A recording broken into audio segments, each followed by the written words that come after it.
서초구청 앞 박지우는 방금 받은 이혼 서류를 보며 다리가 후들거리기 시작했습니다.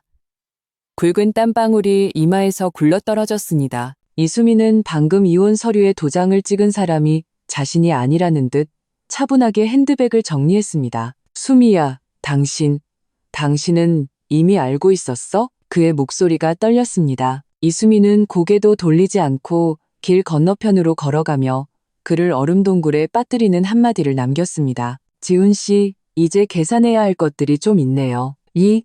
2024년 3월 15일 오전, 봄 햇살은 따스했지만 구청 안은 말할 수 없는 긴장감이 감돌았습니다. 박지우는 의자에 앉아 연신 시계를 쳐다봤습니다. 올해 40세인 그는 대기업의 중간 관리직으로 평소 기다리는 것을 가장 싫어했지만 오늘은 유난히 초조해 보였습니다. 수미는 왜 아직 안 오는 거야? 그는 옆에 있는 동생 박지성에게 말했습니다. 설마 마음이 바뀐 건 아니겠지? 박지성은 그보다 2살 어렸고 지방에서 사업을 하고 있었는데 이 이혼을 지켜보기 위해 일부러 올라왔습니다. 그는 형의 어깨를 두드리며 말했습니다.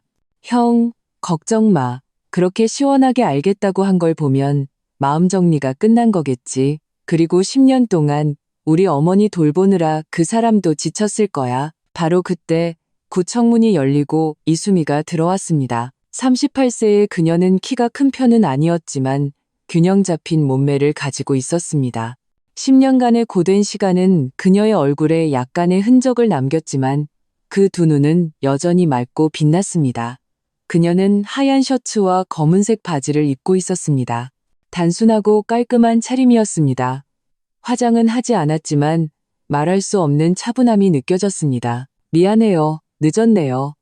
이수미가 담담하게 말했습니다. 방금 어머니 약 챙겨드리고 요양보호사님께 몇 가지 주의사항을 알려드리느라고요. 박지훈의 마음이 복잡해졌습니다. 결혼 12년, 별거 한 지는 반년이 지났지만 그녀가 여전히 어머니를 챙기고 있다는 말을 들으니 갑자기 마음이 약해졌습니다. 수미야, 사실 우리는 그만해요. 이수미가 그의 말을 끊었습니다. 이왕 결정한 거 빨리 끝내죠. 이혼 서류를 처리하는 직원은 50대 중반의 아주머니였습니다. 그녀는 이 부부를 한번 보고 그들이 가져온 서류를 한번 보더니 미간을 찌푸렸습니다. 두 분 정말 신중하게 생각하신 건가요? 제가 보기엔 두 분 다 조건도 괜찮으신데 해결 못할 갈등이 있으세요? 박지우는 말이 없었고 이수미가 차분하게 대답했습니다. 네, 신중하게 생각했습니다. 신경 써주셔서 감사합니다. 직원은 한숨을 쉬며 서류를 확인하기 시작했습니다. 사실 이 결혼 생활을 외부에서 보면 꽤 부러워할 만했습니다. 박지우는 대기업에서 안정적으로 일했고 이수미는 원래 회계법인에서 일하며 수입도 괜찮았습니다. 두 사람은 친구의 소개로 만나 2년간의 연애 끝에 결혼했습니다. 결혼 후 첫 인연은 꽤 화목했습니다. 이수미는 회사를 그만두고 집안일에 전념했고 박지우는 밖에서 경력을 쌓았습니다. 아이는 없었지만 두 사람은 잘 지냈고 평온하고 행복한 나날을 보냈습니다. 전환점은 10년 전에 찾아왔습니다. 2014년 겨울이었습니다. 박지훈의 아버지가 갑자기 심근경색으로 돌아가셨습니다. 장례를 치르는 동안 원래 몸이 좋지 않으셨던 시어머니 김영옥 여사는 큰 충격을 받았습니다. 게다가 추운 날씨에 장례식장으로 가는 길에 미끄러져 허리뼈가 골절되었습니다. 그때부터 그녀는 침대에 누워 지내게 되었습니다. 그때 이수미는 겨우 28살의 젊은 나이였습니다. 갑자기 마비된 시어머니를 마주하고도 그녀는 책임을 회피하거나 불평하지 않았습니다. 기꺼이 돌봄의 책임을 짊어졌습니다. 어머니, 걱정 마세요. 제가 잘 돌봐드릴게요. 이것이 이수미가 그 당시에 했던 말이었고 그녀가 10년의 시간으로 실천한 약속이었습니다. 처음에는 박지훈도 도왔습니다. 퇴근 후 어머니의 몸을 돌려주고 주말에는 함께 이야기를 나누고 가끔 어머니가 좋아하시는 음식을 사오기도 했습니다. 하지만 시간이 흐르면서 그는 실증을 내기 시작했습니다. 어머니는 마비된 후 성격이 나빠져 자주 무리한 요구를 했습니다. 어떤 때는 한밤중에 화장실에 가고 싶다고 하고 어떤 때는 음식이 입에 맞지 않는다고 투정을 부리고 어떤 때는 그냥 화를 냈습니다. 매번 이수미가 인내심을 갖고 대처했고 한 번도 말대꾸하지 않았습니다. 수미야, 그렇게 다 받아주지 마. 박지훈이 가끔 이렇게 말했습니다. 그냥 심심해서 당신 일부러 괴롭히는 거야. 하지만 이수미는 항상 고개를 저었습니다. 당신 어머니잖아요. 제 어머니이기도 하고요. 어르신이 몸이 불편하시니 기분이 안 좋은 건 당연해요. 시어머니가 처음 마비되었을 때 성격이 정말 예민해졌습니다. 그럴 만도 했습니다.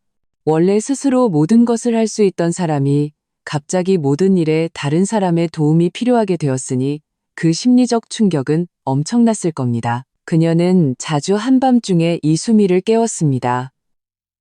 어떤 때는 물을 달라고, 어떤 때는 몸을 돌려달라고, 어떤 때는 잠이 오지 않아 이야기를 나누고 싶다고 했습니다. 이수미는 한 번도 불평하지 않고 항상 즉시 일어나 돌봐드렸습니다. 어머니, 천천히 드세요. 데일라. 어머니, 이 베개 높이는 괜찮으세요? 어머니, 뭐 드시고 싶으세요? 내일 사올게요. 가장 힘든 일은 시어머니를 목욕시키는 것이었습니다. 마비된 환자는 스스로 씻을 수 없어 누군가의 도움이 필요했습니다. 박지우는 더럽고 힘들다는 핑계로 항상 각종 핑계를 대며 빠져나갔습니다. 결국 이 일도 전부 이수미의 몫이 되었습니다. 여름에는 그나마 나았지만 겨울에 마비된 노인을 목욕시키는 것은 물 온도를 적절히 맞추면서도 감기에 걸리지 않게 하고 민감한 부위를 건드리지 않도록 조심해야 했습니다. 매번 목욕을 시키고 나면 이수미는 땀으로 흠뻑 젖었습니다. 더 힘든 것은 대소변을 치우는 것이었습니다. 마비된 환자는 대소변을 조절할 수 없어 가끔 침대 시트와 이불을 더럽히곤 했습니다. 그럴 때마다 이수미는 즉시 치우고 시트를 갈고 시어머니의 몸을 닦아드려야 했습니다. 분주하게 움직였습니다. 박지우는 가끔 집에 돌아와 아내가 대소변으로 더러워진 시트를 빨고 있는 것을 보면 미간을 찌푸리며 돌아가거나 심지어 말 한마디도 하지 않았습니다. 이런 생활은 대체 언제 끝나는 거야? 그는 자주 이렇게 불평했습니다. 하지만 이수미는 한 번도 대꾸하지 않고 그저 묵묵히 하던 일을 계속했습니다. 시간이 흐르면서 이웃들은 이수미의 노고를 알게 되었습니다. 아파트 단지의 아주머니들은 자주 말했습니다. 저런 며느리 정말 드물어. 친딸보다 낫다니까. 하지만 비꼬는 사람들도 있었습니다. 친딸도 아닌데 저렇게까지 하는 건 뭘 바라고 그러는 걸까? 이런 말들에 대해 이수미는 한 번도 해명하지 않았습니다. 그녀는 그저 자신의 방식으로 하루하루 시어머니를 돌봤습니다. 점점 기적이 일어났습니다. 원래 성격이 예민했던 시어머니는 이수미의 인내심과 세심함에 감동했습니다. 그녀는 온화해지기 시작했고 더 이상 무리한 요구를 하지 않았습니다. 오히려 이수미를 챙겨주기 시작했습니다. 수미야, 너 힘들었지? 어서 가서 좀 쉬어. 수미야, 집안 돈은 지훈이가 다 가져갔지? 너 쓸 돈은 있니? 수미야, 나한테만 매달리지 말고 내 자신도 좀 챙겨. 시어머니와 며느리의 관계 변화는 가정의 분위기를 바꾸었습니다. 하지만 의외로 박지훈은 오히려 어색해 보였습니다. 시어머니를 돌본 지 3년째 박지훈은 자주 야근하기 시작했고 집에 오는 시간이 점점 늦어졌습니다. 요즘 회사에 프로젝트가 많아서 내가 좀 더 힘을 내야 해. 그는 항상 이렇게 설명했습니다. 이수미는 의심하지 않고 그저 묵묵히 그의 저녁을 준비해두고 그가 돌아오면 데워주었습니다. 가끔 아주 늦게까지 기다리다가 먼저 시어머니를 재우고 소파에 앉아 남편을 기다렸습니다. 하지만 박지훈은 돌아오면 샤워를 하고 바로 잠자리에 들었고 말 한마디도 더 하려 하지 않았습니다. 피곤해 죽겠네. 내일 아침 일찍 회의가 있어. 이것이 그가 가장 자주 하는 말이었습니다. 부부 사이의 대화는 점점 줄어들었습니다. 필요한 생활 이야기 외에는 깊은 소통이 거의 없었습니다. 이수미는 이런 상황을 바꾸려 했지만 매번 실패로 끝났습니다. 지훈 씨, 우리 주말에 밖에 나가서 좀 걸을까요? 어딜 가? 어머니는 어떡하고? 당신이 자리를 비울 수 있어? 요양보호사님 부르면 되죠. 요양보호사? 그분들 부르는 게 얼마나 비싼지 알아? 우리 집 생활비도 빠듯한데. 오랜 시간이 지나자 이수미도 더 이상 그런 말을 꺼내지 않았습니다. 그녀는 모든 에너지를 시어머니를 돌보는 데 쏟았습니다. 마치 그것이 그녀 삶의 전부인 것처럼 시어머니는 모든 것을 지켜보며 마음속으로 알고 있었습니다. 한 번은 그녀가 이수미의 손을 잡고 말했습니다. 수미야, 내가 너희를 힘들게 하는구나. 어머니, 그런 말씀 마세요. 이수미가 시어머니의 손을 잡았습니다. 어머니를 돌보는 건 제가 해야 할 일이에요. 하지만 지훈이는 시어머니가 말을 잇지 못했습니다. 지훈 씨는 업무 스트레스가 심해서 그래요. 제가 이해해요. 이수미가 위로했습니다. 시간이 좀 지나면 괜찮아질 거예요. 하지만 상황은 나아지지 않았습니다. 박지훈은 집에 늦게 들어올 뿐만 아니라 성격도 점점 더 나빠졌습니다. 가끔 집안 상황을 보고는 이유 없이 화를 냈습니다. 이 집은 왜 맨날 양 냄새가 나는 거야? 좀 조용히 좀 해줄 수 없어? 밖에서 힘들게 돈 벌고 집에 왔는데 이런 꼴이나 봐야겠어? 이런 말을 들을 때마다 이수미는 묵묵히 감당했습니다. 그녀는 남편과 다투고 싶지 않았고 시어머니가 이런 상처 주는 말을 듣게 하고 싶지 않았습니다. 하지만 시어머니는 마음속으로 다 알고 있었습니다. 한 번은 박지훈이 집에 없을 때 그녀가 이수미에게 말했습니다. 수미야, 내가 보기에 지훈이가 너한테 대하는 태도가 이상해. 조심해야 해. 어머니, 너무 많이 생각하셨어요. 이수미가 억지로 웃었습니다. 부부 사이에 어떻게 다툼이 없겠어요. 하지만 시어머니의 걱정은 이유 없는 것이 아니었습니다. 시어머니를 돌본 지 5년째 마침내 변화가 찾아왔습니다. 어느 금요일 저녁이었습니다. 박지훈은 유난히 늦게 돌아왔고 몸에서는 술 냄새가 났습니다. 이수미가 그의 저녁을 데워줄 때 그의 기분이 매우 좋은 것을 발견했습니다. 그는 콧노래를 흥얼거리고 있었습니다. 오늘 회사 회식이었어요? 이수미가 무심코 물었습니다. 동료 몇 명이랑 간단히 먹었어. 박지훈은 아무렇지 않게 대답했지만 눈빛이 조금 흔들렸습니다. 그날부터 박지훈의 변화는 더욱 뚜렷해졌습니다. 그는 자신의 외모에 신경 쓰기 시작했고 새 옷을 사고 미용실에 가서 새로운 헤어스타일을 했습니다. 집에 오는 시간은 더욱 불규칙해졌고 가끔은 주말 내내 보이지 않았습니다. 동료랑 지방으로 프로젝트 답사 가야 해. 회사에서 워크숍을 해. 고객이랑 계약 협의해야 해서 접대해야 해. 이유는 항상 충분했지만 이수미의 마음속에는 의심이 싹트기 시작했습니다. 진정한 전환점은 어느 화요일 오후에 찾아왔습니다. 이수미는 시어머니를 모시고 병원에 정기검진을 받으러 갔습니다. 병원 입구에서 박지훈의 동료인 김 부장을 만났습니다. 재수 씨, 지훈이 요즘 몸은 어때요? 김 부장이 걱정스럽게 물었습니다. 네, 괜찮아요. 왜요? 이수미가 의아해했습니다. 며칠 병가를 냈길래 몸이 안 좋은 줄 알았어요.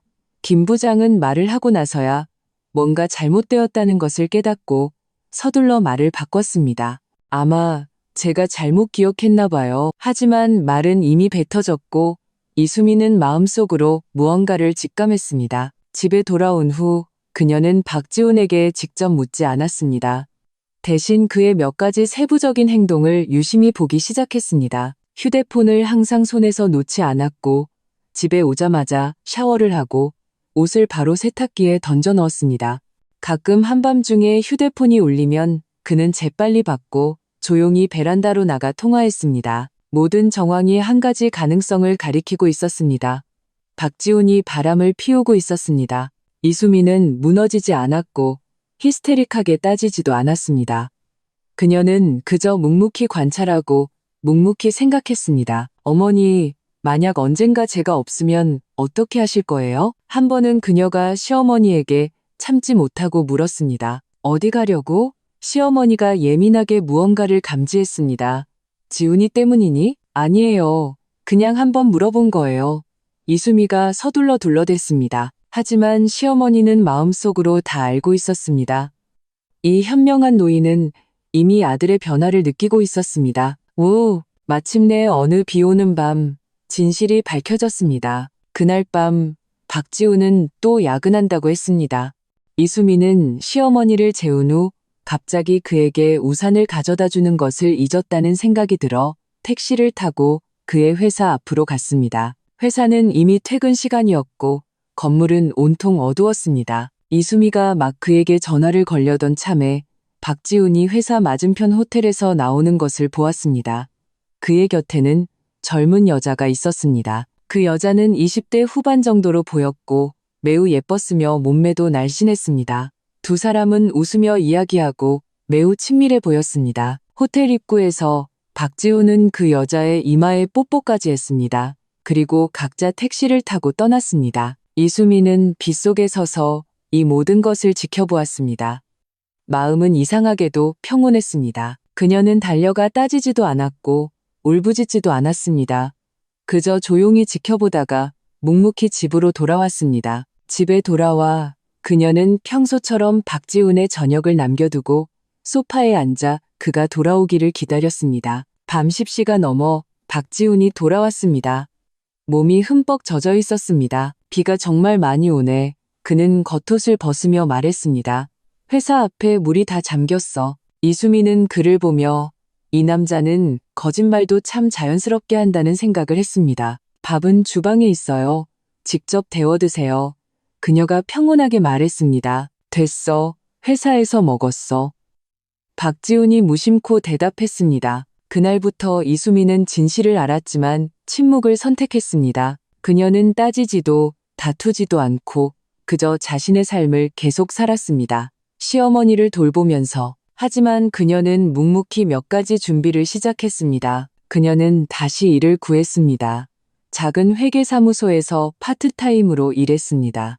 월급은 많지 않았지만 적어도 자신만의 수입이 생겼습니다. 그녀는 또한 법률 지식, 특히 이혼 시 재산 분할에 관한 내용을 공부하기 시작했습니다. 더 중요한 것은 그녀와 시어머니의 관계가 더욱 가까워졌다는 것입니다. 어머니, 제가 어떤 사람인 것 같으세요? 한 번은 이수미가 시어머니에게 이렇게 물었습니다. 넌 좋은 아이야. 시어머니가 그녀의 손을 잡았습니다.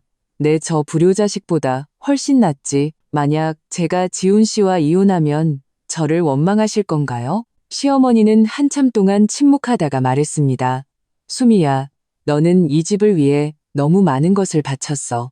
네가 어떤 결정을 하든 나는 너를 지지한다. 이 말은 이수미에게 큰 위로가 되었습니다. 류, 시어머니를 돌본 지 8년째 박지훈의 외도는 더욱 노골적이 되었습니다. 그는 더 이상 야근 핑계를 대지 않고 그냥 일이 있어서 나가봐야 한다고 말했습니다.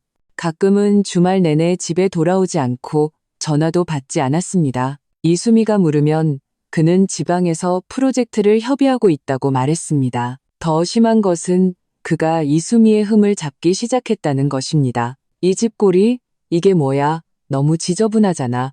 반찬 좀 바꿔볼 수 없어? 매일 똑같은 것만 먹으니 지겹다. 당신도 외모에 좀 신경 써.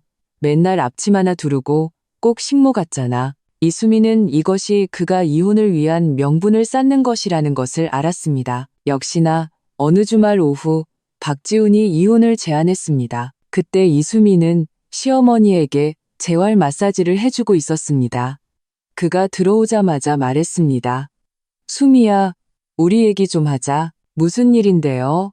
이수미는 하던 일을 계속했습니다. 우리 안 맞는 것 같아. 박지훈이 단도직입적으로 말했습니다. 12년이나 됐어. 우리 사이엔 이제 감정이 없어. 아, 이수미의 반응은 놀라울 정도로 평온했습니다. 더 할 말은 없고요. 박지훈이 의외라는 듯 물었습니다. 이혼하고 싶으면 해요. 이수미가 손을 멈추고 그를 쳐다봤습니다. 언제 서류 처리할까요? 이 반응은 박지훈의 예상을 완전히 벗어났습니다. 그는 아내가 울고불고 따지고 동의하지 않을 것이라고 생각했습니다. 그런데 그녀가 이렇게 시원하게 동의하다니 진심이야? 물론 진심이죠. 이수미가 일어섰습니다. 당신이 더 이상 살고 싶지 않다는데 제가 억지로 붙잡을 필요가 있나요? 그럼 우리 어머니는 어떡하고? 박지훈이 갑자기 이 문제를 떠올렸습니다. 그건 당신이 생각해야 할 문제죠. 이수미가 의료용품을 정리했습니다. 제가 괜찮은 요양보호사님을 찾아드리고 돌보는 노하우를 전부 인수인계해 드릴 수는 있어요. 박지우는 멍해졌습니다. 그는 아내가 이렇게 이성적이고 협조적으로 나올 줄은 몰랐습니다. 침대에 누워있던 시어머니는 이 대화를 듣고 눈물을 흘렸습니다. 그녀는 손을 뻗어 이수미를 잡았습니다. 수미야, 어머니, 속상해하지 마세요. 이수미가 그녀를 위로했습니다. 이렇게 하는 게 모두에게 좋은 거예요. 그렇게 이 이혼 협상은 예상 밖의 평온함 속에서 끝났습니다.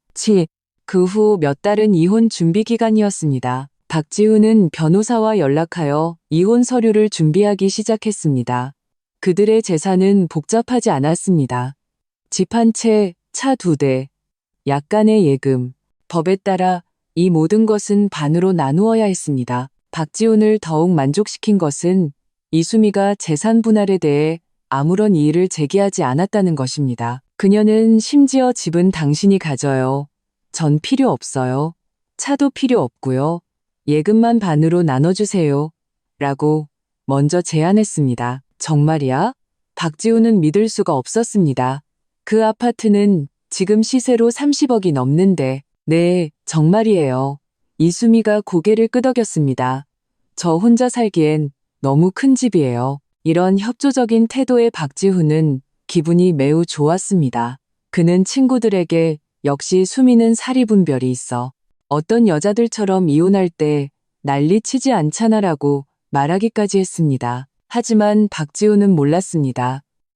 이수미가 이렇게 협조적인 데에는 그 나름의 생각이 있다는 것을. 이 몇 달 동안 이수미와 시어머니의 감정은 더욱 깊어졌습니다.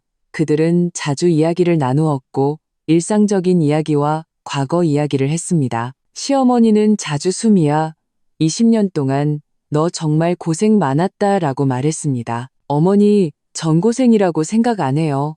이수미는 항상 이렇게 대답했습니다. 어머니를 모실 수 있었던 건 제 복이에요. 지훈이가 복을 걷어찼지. 시어머니가 한숨을 쉬었습니다. 후회할 때는 이미 늦었을 텐데 어머니 그 일로 마음 쓰지 마세요. 이수미가 시어머니의 손을 잡았습니다. 사람마다 가는 길이 다른 법이니까요. 억지로 될 일이 아니에요. 하지만 남몰래 이수미는 박지훈이 모르는 많은 일들을 했습니다. 그녀는 시어머니의 건강 상태를 파악하기 시작했고 매일의 투약 상황과 재활 진행 상황을 상세히 기록했습니다. 그녀는 여러 전문 요양기관에 연락하여 서비스 질과 비용을 비교했습니다. 그녀는 또한 더 많은 간병 지식을 공부하여 나중에 시어머니 곁에 없더라도 요양보호사에게 전문적인 지도를 제공할 수 있도록 했습니다. 더 중요한 것은 그녀와 시어머니가 더 깊은 감정적 유대를 형성했다는 것입니다. 어느 날 시어머니가 갑자기 그녀에게 물었습니다. 수미야, 20년이 같이 있었다고 생각하니? 이수미는 잠시 생각하다가 진지하게 말했습니다. 네, 같이 있었어요. 왜냐하면 전저를 진심으로 아껴주는 진짜 어머니를 얻었으니까요. 시어머니는 이 말을 듣고 늙은 눈에서 눈물을 흘렸습니다. 그녀는 이수미의 손을 꼭 잡았습니다. 수미야, 너는 내가 본 최고의 아이야. 2024년 3월 15일 마침내 이혼하는 날이 되었습니다. 아침 이수미는 평소처럼 시어머니의 아침 식사를 준비하고 약을 챙겨드리고 재활운동을 시켜드렸습니다. 시어머니는 오늘이 무슨 날인지 알고 있었고 기분이 조금 가라앉아 있었습니다. 어머니, 속상해하지 마세요. 이수미가 그녀를 위로했습니다. 제가 자주 보러 올게요. 수미야. 시어머니가 무언가 말하려 했지만 결국 한숨만 쉬었습니다. 어머니, 제가 찾아드린 요양보호사님은 아주 전문적인 분이세요.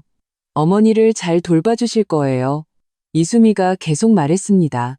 만약 불편한 점이 있으시면 저한테 전화하세요. 그게 걱정이 아니야. 시어머니가 고개를 저었습니다. 네가 걱정이지. 혼자 살려면 몸 잘 챙겨야 한다. 네, 그럴게요. 이수미가 고개를 끄덕였습니다.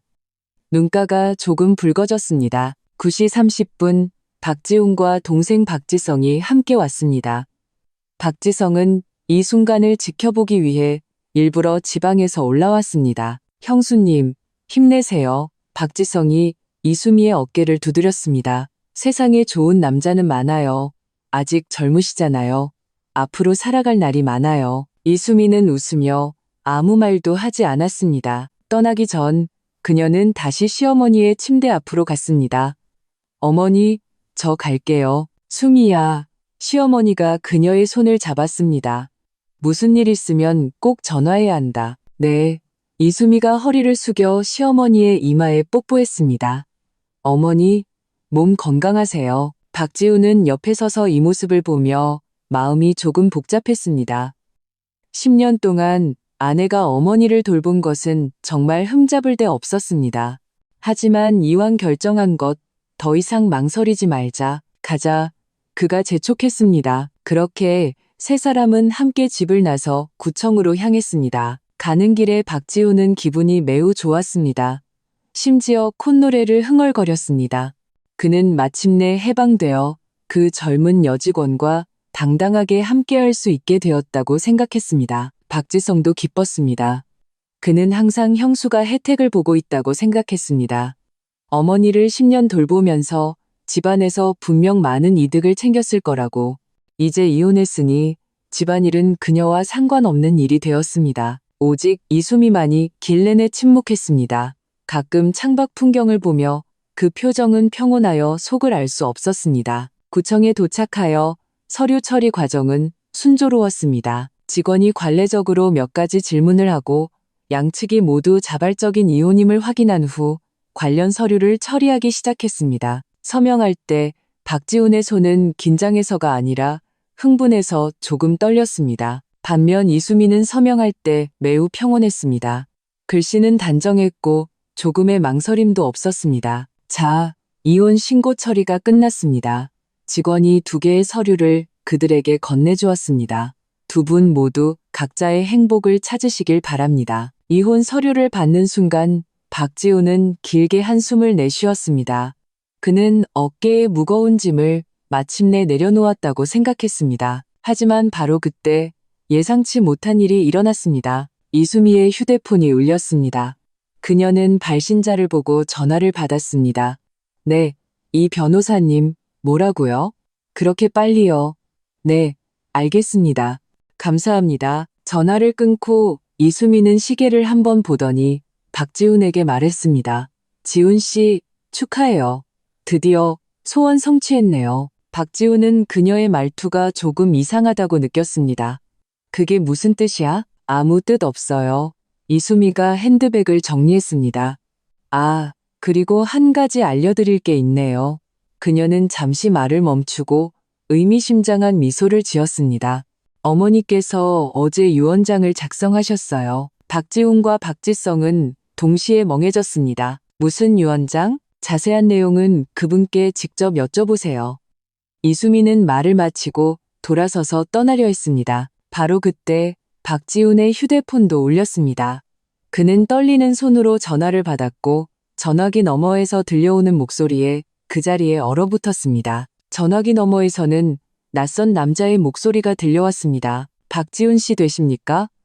저는 서울가정법원 공증 담당관입니다. 어머님 김영옥 여사님의 유언장이 정식으로 효력을 발생했습니다. 시간 되실 때 공증사무소로 한번 와주시기 바랍니다. 박지훈은 거의 휴대폰을 놓칠 뻔했습니다.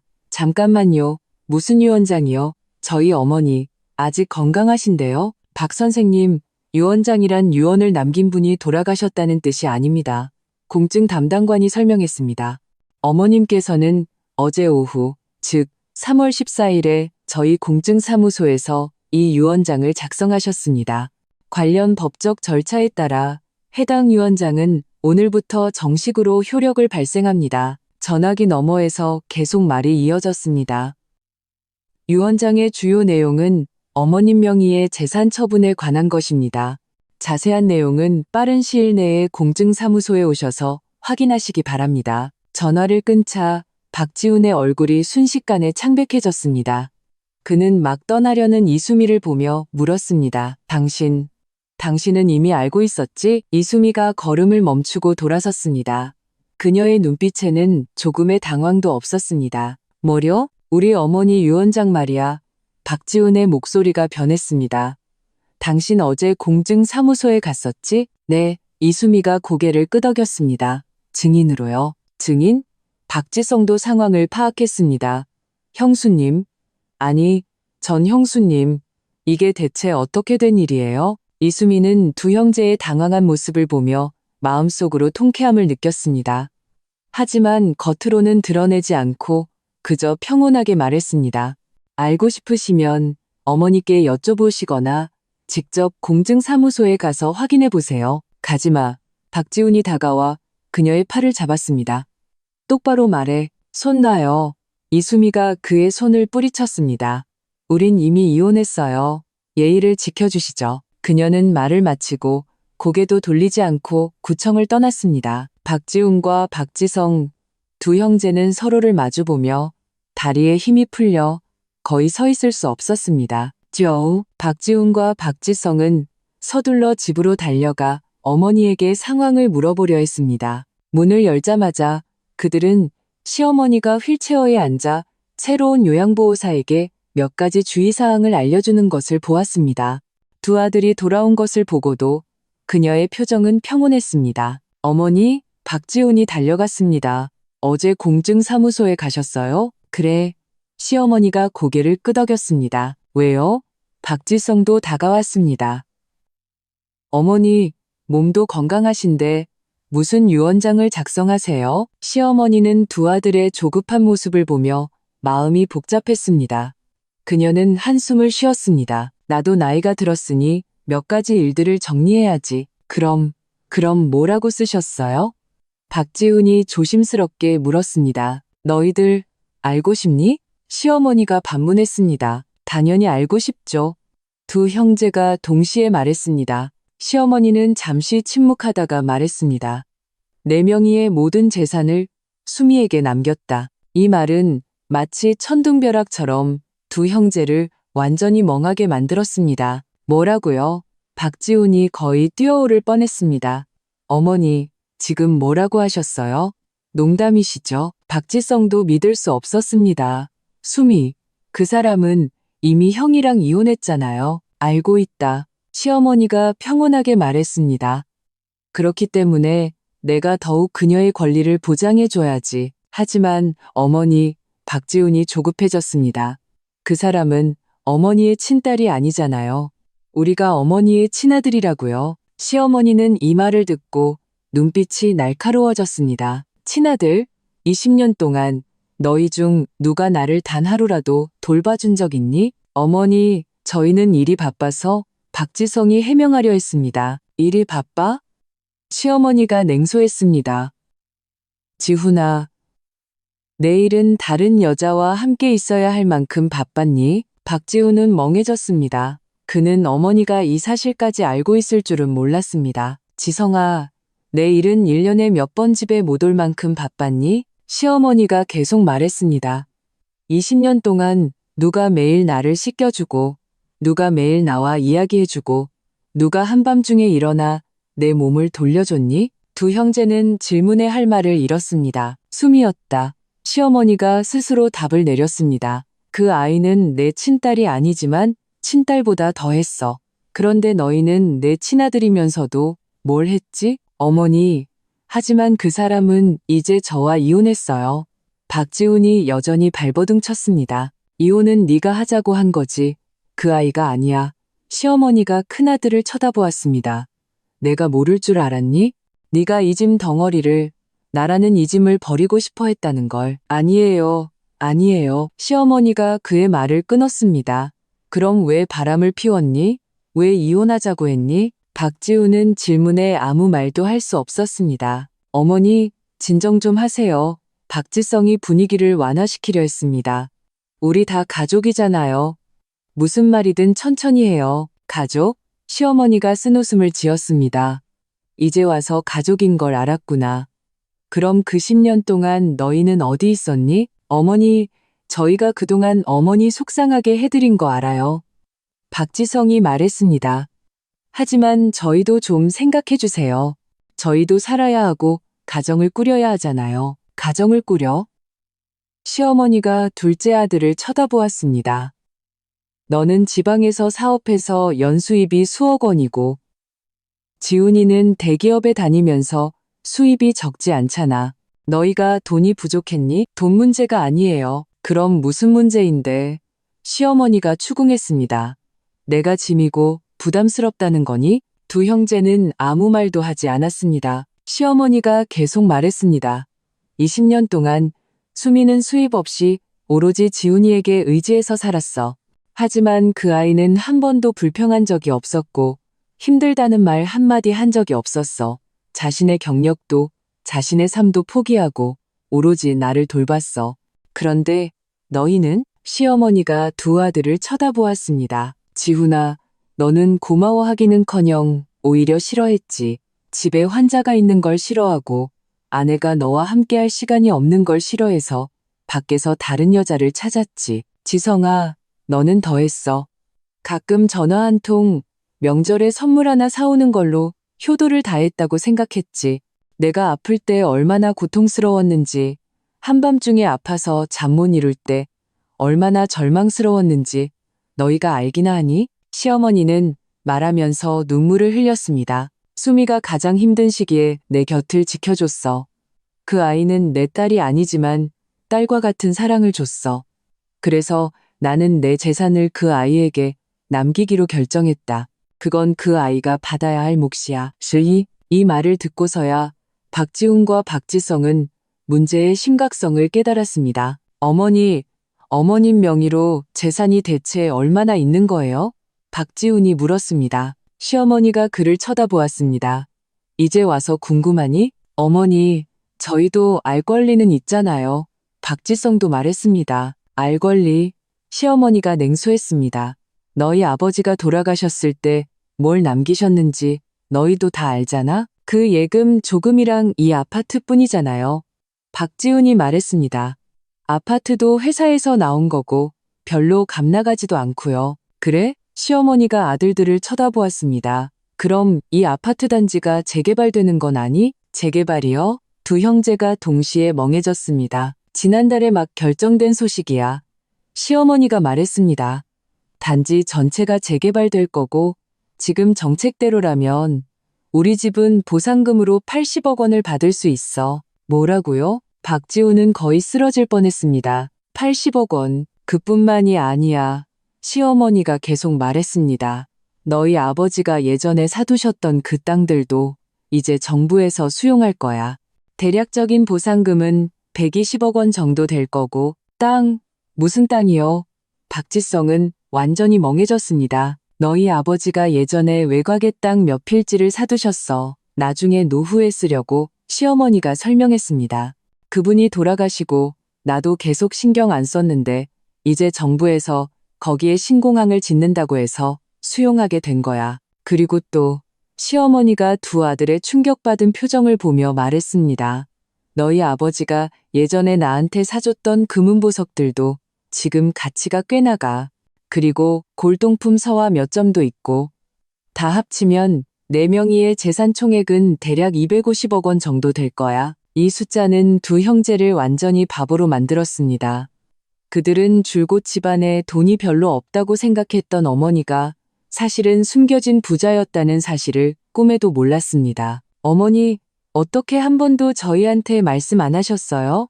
박지훈이 더듬거리며 물었습니다. 말하면 뭐하니? 시어머니가 반문했습니다. 너희가 그래서 나한테 더 효도할까? 아니면 그래서 더 욕심을 낼까? 이제 됐어. 그 돈은 전부 수미 것이야. 시어머니는 말을 마치고 눈을 감았습니다. 더 이상 말하고 싶지 않다는 뜻이 분명했습니다. 두 형제는 서로를 마주보며 마음이 복잡하게 얽혔습니다. 어머니 집에서 나온 박지훈과 박지성은 모두 넋이 나간 상태였습니다. 형, 이제 어떡해? 박지성이 물었습니다. 250억 원인데 그냥 그렇게 이수미한테 넘겨줄 거야? 내가 어떻게 알아? 박지훈이 짜증스럽게 말했습니다. 진작에 이렇게 돈이 많은 줄 알았으면 뭐. 박지성이 그를 쳐다보았습니다. 이혼 안 했을 거야? 박지훈은 침묵했습니다. 솔직히 만약 어머니에게 이렇게 많은 재산이 있다는 것을 미리 알았다면 그는 절대 이혼하지 않았을 겁니다. 이혼하지 않을 뿐만 아니라 아내에게 잘해주고 어머니에게 효도했을 겁니다. 하지만 지금은 모든 것이 늦었습니다. 형, 우리 이수미한테 가서 얘기 좀 해볼까? 박지성이 제안했습니다. 어떻게든 협의를 해봐야지. 협의? 무슨 협의? 박지훈이 쓴웃음을 지었습니다. 그 사람 이제 부자인데 우리 말을 들어주겠어? 그래도 한번 해봐야지. 박지성이 말했습니다. 250억 원이잖아. 작은 돈이 아니라고. 그리하여 두 형제는 이수미를 찾아가기로 결정했습니다. 그들은 이수미가 임대한 오피스텔 건물 아래에서 그녀에게 전화를 걸었습니다. 수미야, 우리 너랑 얘기 좀 하고 싶어. 박지훈이 전화로 말했습니다. 무슨 할 말이 있는데요? 이수미의 목소리는 평온했습니다. 우린 이미 이혼했어요. 어머니 유언장 때문에 그래. 그건 어머니의 결정이지. 저와는 상관없어요. 수미야, 우리 한번 만날 수 있을까? 박지훈이 간청했습니다.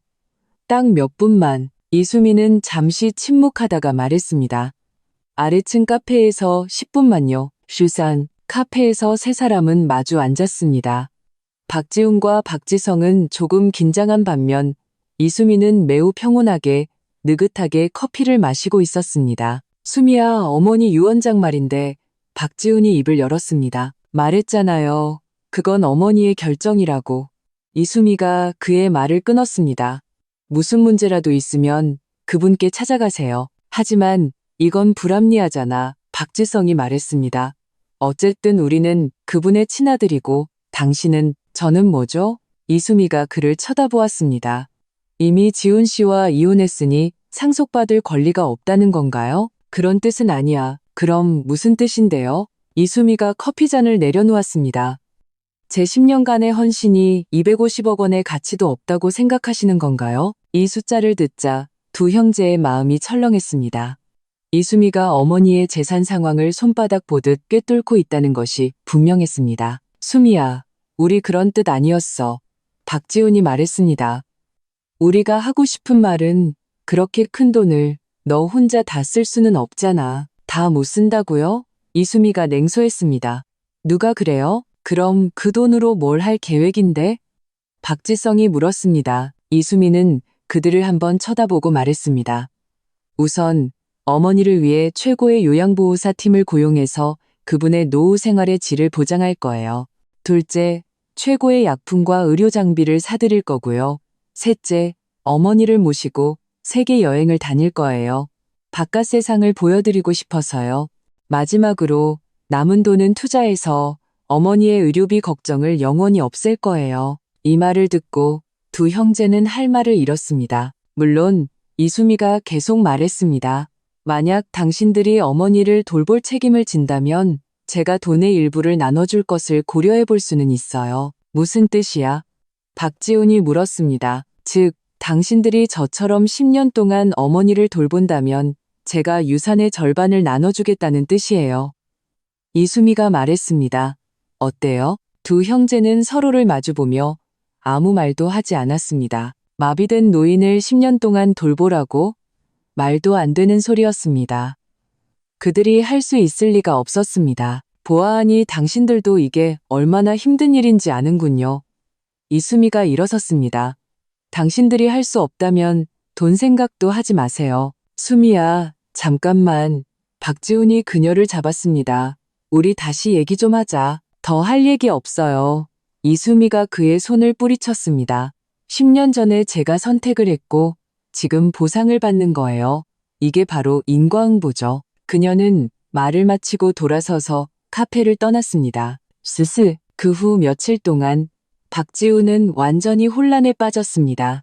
그는 원래 이혼 후 그 젊은 여직원과 당당하게 함께할 수 있을 것이라고 생각했지만 상황은 그의 상상과는 완전히 달랐습니다. 그 여직원은 그의 집안 사정을 듣고는 태도가 즉시 변했습니다. 지훈 씨, 당신 집안일이 너무 복잡하네요. 그녀가 전화로 말했습니다. 우리 당분간 떨어져 있는 게 좋을 것 같아요. 소희야, 무슨 뜻이야? 박지훈이 조급해졌습니다. 돈 때문에 그래? 돈 때문이 아니에요. 소희가 말했습니다. 당신이라는 사람에게 문제가 있는 것 같아요. 나한테 무슨 문제가 있는데? 자신의 아내와 어머니에게 그렇게 무정하게 대할 수 있는 사람이 나중에는 나한테 어떻게 대할까요? 소희가 말했습니다. 상상하고 싶지 않네요. 전화가 끊겼습니다. 박지우는 완전히 멍해졌습니다. 그는 2년 동안 쫓아다녔던 여자가 이런 이유로 자신을 떠날 줄은 꿈에도 몰랐습니다. 그를 더욱 절망시킨 것은 어머니의 태도도 점점 더 차가워졌다는 것입니다. 어머니, 제가 아들이잖아요. 그가 애원했습니다. 다시 한번 생각해 주실 수 없으세요? 뭘 생각해? 시어머니는 쳐다보지도 않았습니다. 돈을 저희에게 남겨주시는 걸요. 그럼 저희가 어머니를 요양원에 모실게요. 우리가 안 그럴게요. 안 그런다고? 시어머니가 냉소했습니다. 지훈아, 내가 내 속을 모를 줄 아니? 네가 지금 후회하는 건 오로지 돈 때문이야. 만약 나한테 이런 재산이 없었다면 네가 마음을 바꿀까? 나한테 다시 잘해줄까? 박지훈은 입을 벌렸지만 아무 말도 할 수 없었습니다. 어머니의 말이 맞았기 때문입니다. 그는 정말로 돈 때문에 후회하고 있었습니다. 한 달 후 이수미는 박씨 집으로 다시 돌아왔습니다. 며느리로서가 아니라 시어머니의 양딸이자 재산 상속인으로서 그녀는 다시 시어머니를 돌보는 책임을 짊어졌습니다. 하지만 이번에는 조건이 더 좋았습니다. 그녀는 전문적인 요양보호사 팀을 고용했고 최신 의료 장비를 구입했으며 시어머니의 생활을 더욱 편리하게 하기 위해 집을 특별히 개조했습니다. 박지훈과 박지성은 이 모든 것을 보며 속이 타들어갔습니다. 형, 우리 정말 이대로 끝인 거야? 박지성이 물었습니다. 끝이 아니면 어떡해? 박지훈이 쓴웃음을 지었습니다. 법원에 소송이라도 걸까? 우리가 친아들이니 상속받을 권리가 있다고? 그럼 판사가 물어보겠지. 이 몇 년 동안 노인을 돌본 적 있냐고? 효도를 했냐고? 박지성은 침묵했습니다. 사실 그들은 변호사에게 상담을 받았습니다. 변호사는 노인이 자신의 재산을 자유롭게 처분할 권리가 있으며 유언장이 정신이 맑은 상태에서 작성되었다면 법적 효력이 있다고 말했습니다.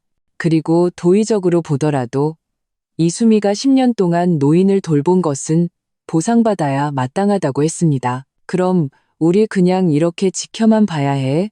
박지성이 억울해했습니다. 어떻게? 박지훈이 양손을 펼쳤습니다.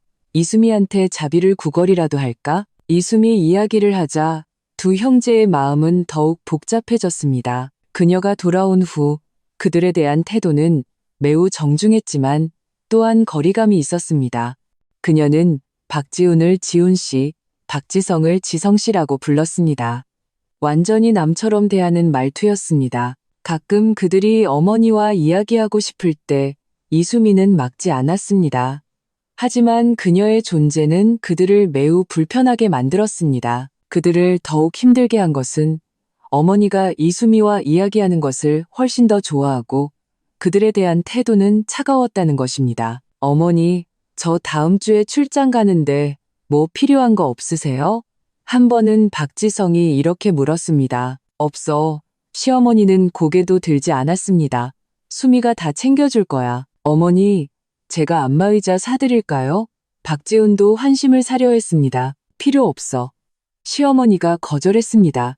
수미가 이미 사줬어. 두 형제는 그렇게 소외되었습니다. 실료 반년 후 예상치 못한 일이 일어났습니다. 재개발 보상금이 나왔습니다. 총 95억 원. 예상보다 많았습니다. 토지 수용 보상금도 입금되었습니다. 138억 원. 다른 재산까지 합쳐서 이수미는 하룻밤 사이에 거의 300억 원의 자산을 가진 부자가 되었습니다. 이 소식이 퍼지자 온 동네가 떠들썩했습니다. 이웃들은 紛紛 일어났습니다. 이수미, 그 10년이 정말 헛되지 않았네. 이제 부자 됐어? 저건 덕을 쌓은 보답이지? 착한 사람은 복을 받는 거야. 하지만 다른 목소리도 있었습니다. 노인 10년 돌보고 300억 원을 얻다니 정말 가성비 좋네. 이런 말들에 대해 이수미는 아무런 반응을 보이지 않았습니다.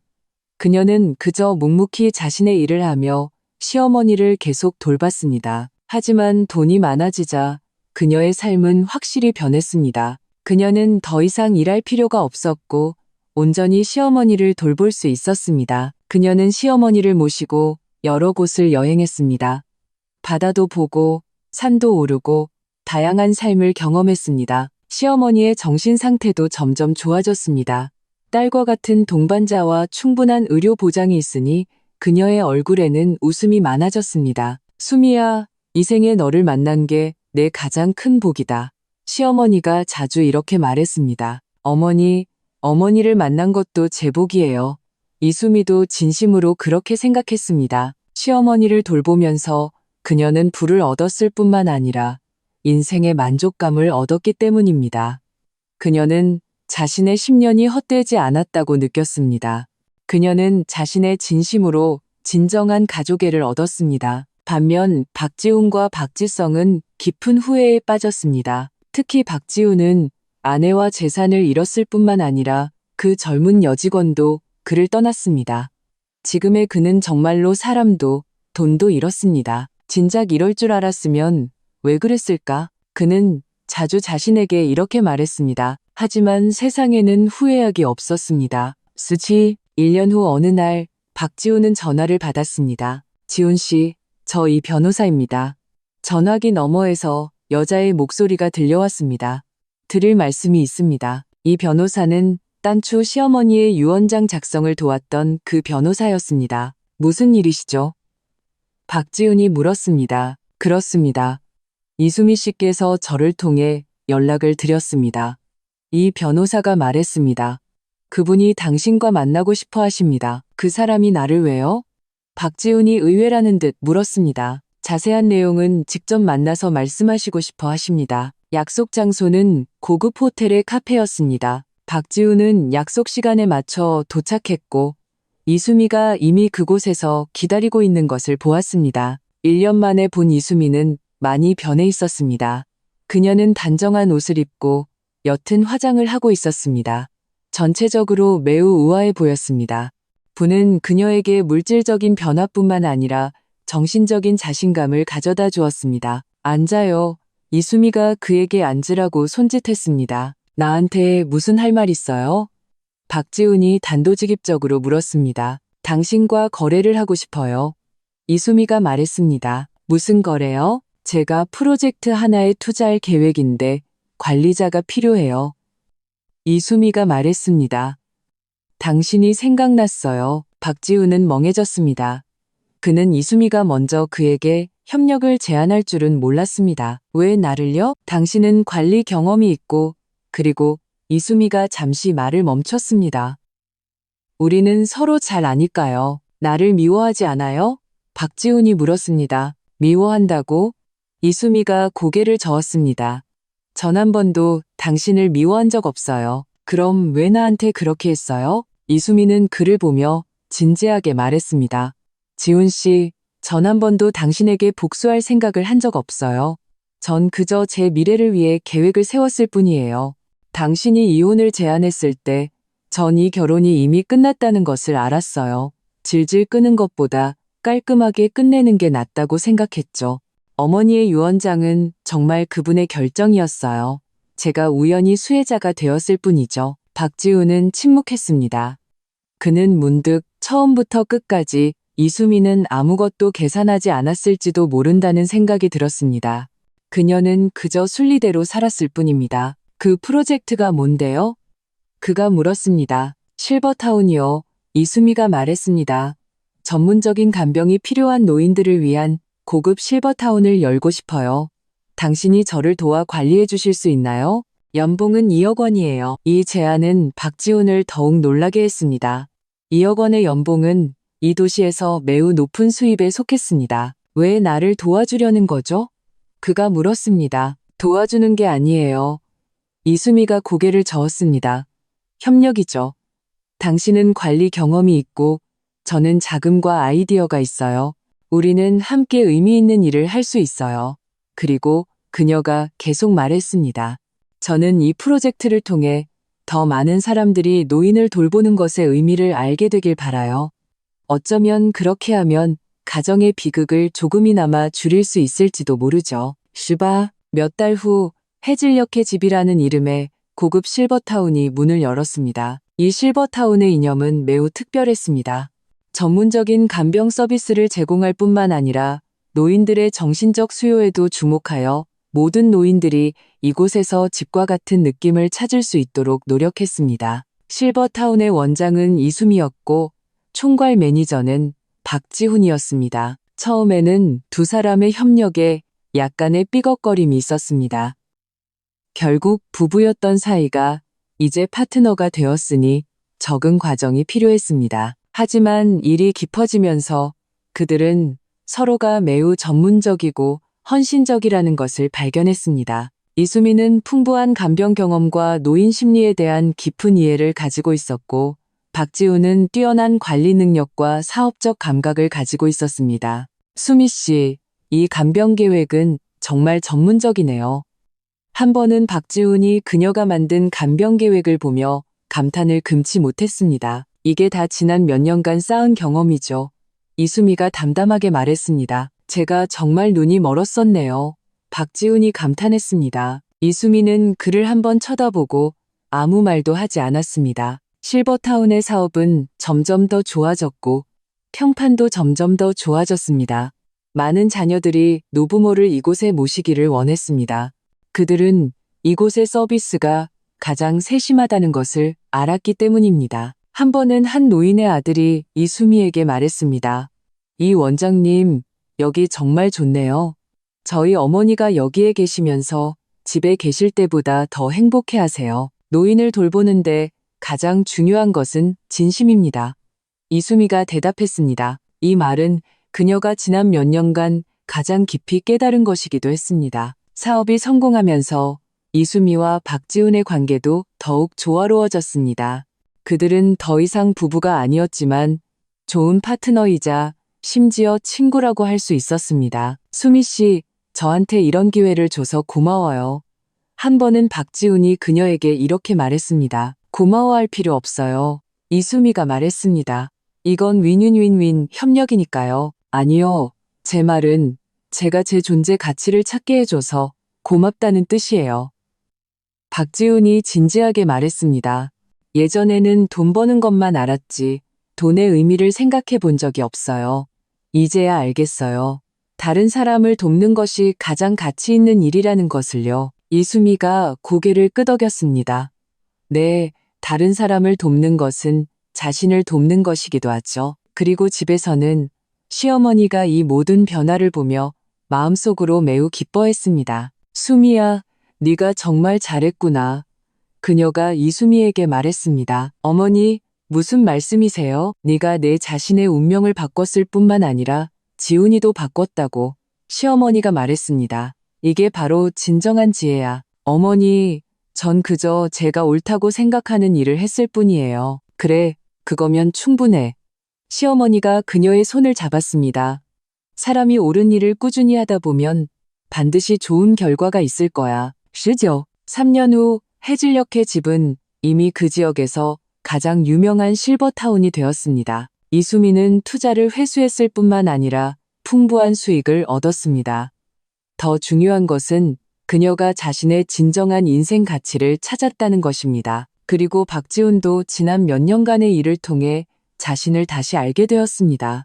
그는 더 이상 받기만 하는 사람이 아니라 주는 법을 배우고 책임을 지는 법을 배웠습니다. 가끔 실버타운의 행복한 노인들을 보며 그는 자신의 어머니를 생각하고 이수미가 지난 몇 년간 바친 헌신을 생각했습니다. 만약 시간을 되돌릴 수 있다면 그는 자신에게 말했습니다. 나는 반드시 곁에 있는 사람을 소중히 여길 거야. 하지만 시간은 되돌릴 수 없었고 다행히도 그들은 모두 각자의 길을 찾았습니다. 이수미와 시어머니의 관계는 여전히 모녀처럼 가까웠습니다. 그들은 자주 함께 여행하고 함께 책을 읽고 함께 이야기를 나누었습니다. 시어머니의 건강 상태도 점점 좋아졌고 얼굴에는 웃음이 많아졌습니다. 어머니, 다음 달에 우리 제주도에 갈까요? 이수미가 이렇게 물었습니다. 좋지. 시어머니가 고개를 끄덕였습니다. 나는 아직 바다를 본 적이 없는데 그럼 그렇게 정해요. 이수미가 기쁘게 말했습니다. 그들의 모습을 보면 누구라도 그들이 진짜 모녀라고 생각할 것입니다. 그리고 박지훈과 박지성도 이 과정에서 반성하는 법을 배웠습니다. 형, 우리 예전에 너무 이기적이었던 것 같지 않아? 한 번은 박지성이 이렇게 물었습니다. 그래, 박지훈이 고개를 끄덕였습니다. 부모님의 헌신은 당연하다고 생각하고 보답할 생각은 한 번도 안 했어. 지금 생각해보면 숨이 그 10년이 정말 쉽지 않았을 거야. 그래, 우리 같았으면 절대 버티지 못했을 거야. 두 형제는 모두 침묵했습니다. 그들은 어떤 실수는 한 번 저지르면 다시는 만회할 수 없다는 것을 알았습니다. 하지만 적어도 그들은 이제 무엇이 옳은지 알게 되었습니다.